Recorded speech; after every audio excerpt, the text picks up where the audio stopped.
yesterday with several of our board members. And so we will have additional graduations in the next week or so. And so that's where our focus is. Our focus is also on preparing for our Camp CMS Learning and Enrichment Summer Experience.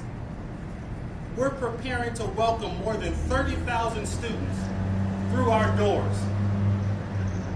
Our staff is ready. We're excited about the opportunity to finish the incomplete learning that our students have experienced. And so we're well on our way to achieving that. Thank you. We will take questions. If you'll say your name and your outfit, please. Sure. Elsie Gillis from the RCC. And this is for whoever would like to answer. Do you have an understanding of why the strategic plan is not a sufficient plan for the county, and do you plan to submit anything beyond the strategic plan to them? So that's a great question, Elsa. I think you would have to ask the county that question, why it is not sufficient. But we've been very transparent. We've been very clear that we have a strategic plan for the community to see. It is on our website. We have shared it with our county partners and anyone else who has asked about that particular plan. And do you plan to present anything further to them beyond that? They've been asking for something beyond that. What we've shared with our county partners is our strategic plan. And we've been very transparent about that. So if they're saying that the plan doesn't go far enough to specifically address equity, how do you respond to that concern that they raise? Equity is one of the commitments that we've made in our strategic plan. Everything we do in CMS, we do it with the lens of equity. Our board has created an equity committee made up of community members. We're in the process of creating an internal staff equity committee. We are doing the work. Does the work happen overnight? Absolutely not. But I'll tell you this, we're committed to the work, and we've never been more committed to this work because we understand what is at stake with all of our students. Janet Morgan with WBC. And I'll just point out too, this needs to be said, this is not the county's strategic plan. They have a lot of initiatives that they have oversight over, that they are responsible for statutorily. And I trust that they have great strategic plans to take care of that work. I hope that they do. This is our work. This is what the voters elected us to do. This is what the General Assembly tasked us with doing. And we're not going to abdicate that responsibility. Janet Morgan with WBTV. Do you feel like, in a sense, this is deja vu with where you were last year with battles with the budget, with the Board of County Commissioners last year with something similar with contingencies? Do you feel like, in a sense, it's happening again? I'll take that first if you don't mind. Yeah, I mean, it is a little bit of a deja vu where they held $15 million in contingency, and frankly, we shouldn't have accepted it. I'll own that. That was, a decision that we made at the very beginning of this looming worldwide crisis, and we just decided not to push back. And so we accepted the contingencies in their budget. And yes, that meant that we had to make some painful cuts.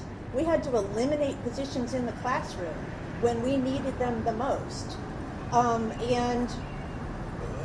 Instead of it being an olive branch, it sort of perhaps encouraged them to go further this time. And so it's very important to be clear that this is not their authority, and we're not going to go for contingencies. Ernest, because of what Commissioner Dunlap said last week, and then again yesterday to me, was any of that brought up with your meeting today with him about some of the attacks related to these trip qualifications? It was not. What was the meeting? What was the tone of the meeting like? was it contentious at times? Was it arguing? Or was it rather calm? What was the meeting like today? I thought it was a cordial meeting. Colleagues in the room.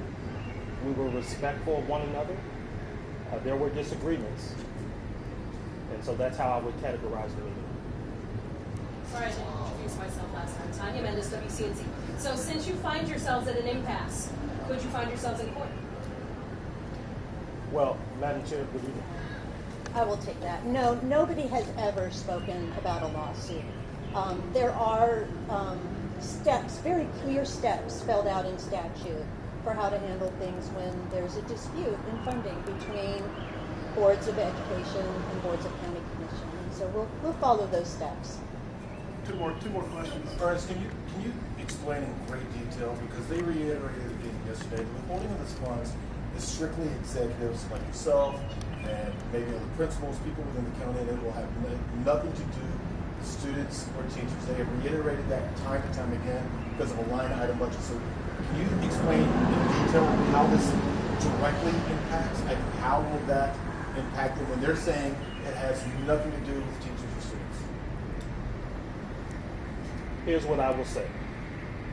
Historically, when we have faced cuts in Charlotte Mecklenburg schools, we have done everything within our power to keep those cuts as far away from the classroom as possible. We will make every effort to do that again. But I can't guarantee you that that will happen. How would that? When you talk about not funding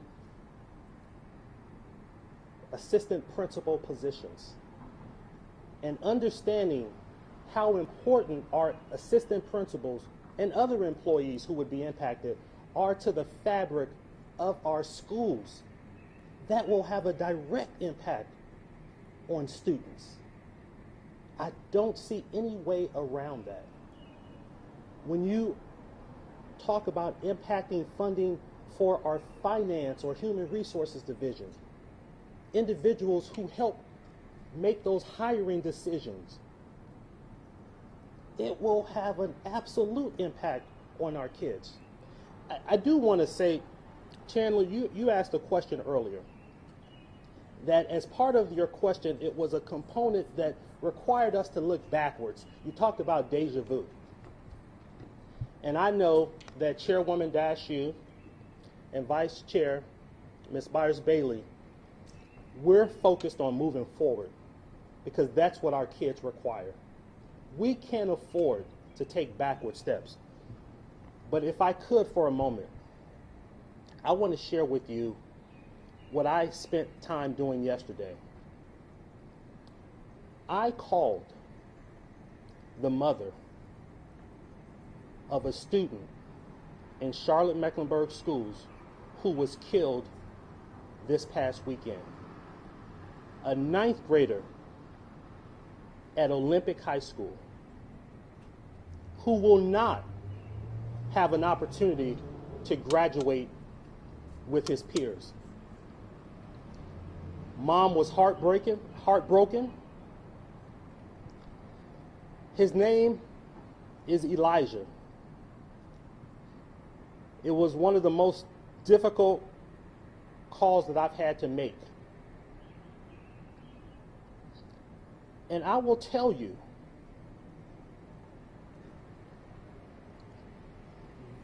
Elijah's death not only affects his family, his CMS family, his peers, but it also impacts his teachers, all of the support staff at Olympic and in the community. And I mention that for this particular reason. We've had far too many senseless deaths in our community that have impacted our students. We are charged with educating students. But the conditions that exist in our community that result in our students leaving this earth before their time is not acceptable. And we all as a community have to own that. And so a plea for us all to work together. Families, faith leaders, businesses, governmental entities, we all have to work together